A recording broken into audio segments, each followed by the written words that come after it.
ابراهیم نن په یو نوی چارجر انفینکس چارجر کې انفینکس چارجر څه دی او د دې موږ تاسو ته پوره ډیټیل درکو چې د کې څه شوي دي. اکثر دا د کمپنۍ خپلې چارجر د موبایل خپلې چارجر وي. نو ډیر ټایم نه اخلم، زه د ویډیو په طرف ته ویډیو شروع کوم. او ټولو نه مخکې زمونږ یوټیوب چینل او پیج لایک او ویډیو ځان سره مخکې شیر کړئ. زه د ویډیو په طرف ویډیو شروع کوم. دا انفینکس چارجر دی. دی اوس چې کوم چې دی کې څه دي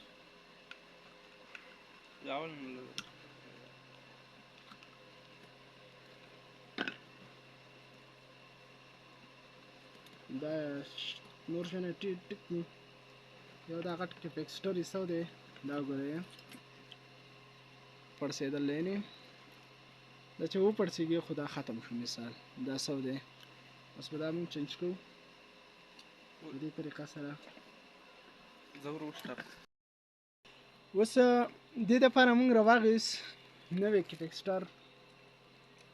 دا غټ کیپیکسټر سوی دی، د 425 دا هم 420. نو اوس دا موږ چینج کوو د دې دپاره، او دې ته به دا نوی اچو.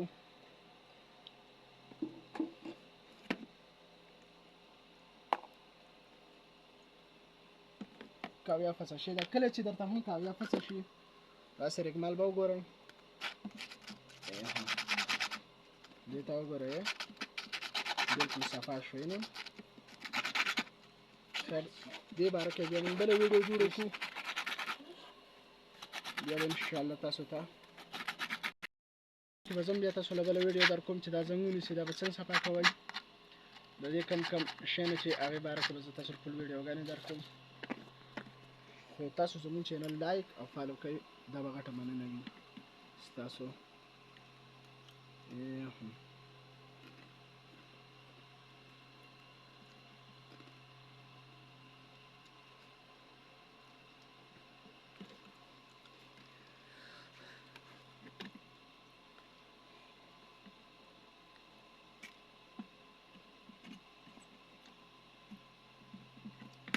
دا کیپیکسټر یې سوی و، دې باره کې به اوس موږ نوی لګوو. دا یې اوس نوی موږ دا راغستی دی.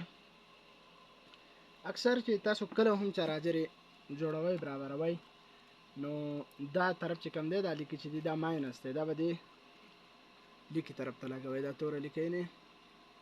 او کوم چې دا ساده دی نو دا به دې وروسته ساده طرف ته لګوئ. ځینې کې خپل ماینس پلس لیکلي وي، خو ځینې کې نه وي لیکلي. دا اوس کیپیکسټر لګوو.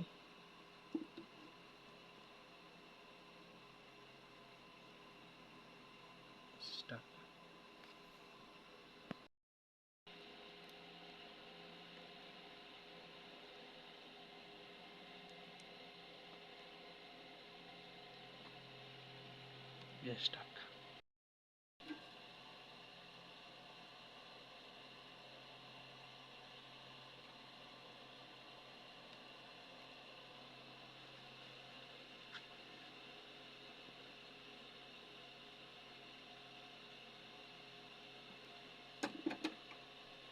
دا اوس کیپیکسټر ولګېده، دا داسې رامات کوي چې چارجر کې سم راشي.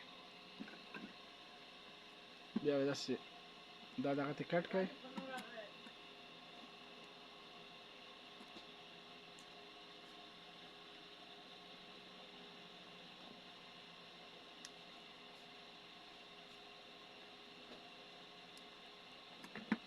دا زموږ کیپیکسټر برابر شو. دا وګورئ دې ته ولګېده انفینکس چارجر و، خو هغه اوریجنل د خپلې کمپنۍ. نو ویډیو د ځان سره مخې ته شیر کړئ او زموږ یوټیوب چینل سبسکرایب کړئ، پیج فالو کړئ. والسلام.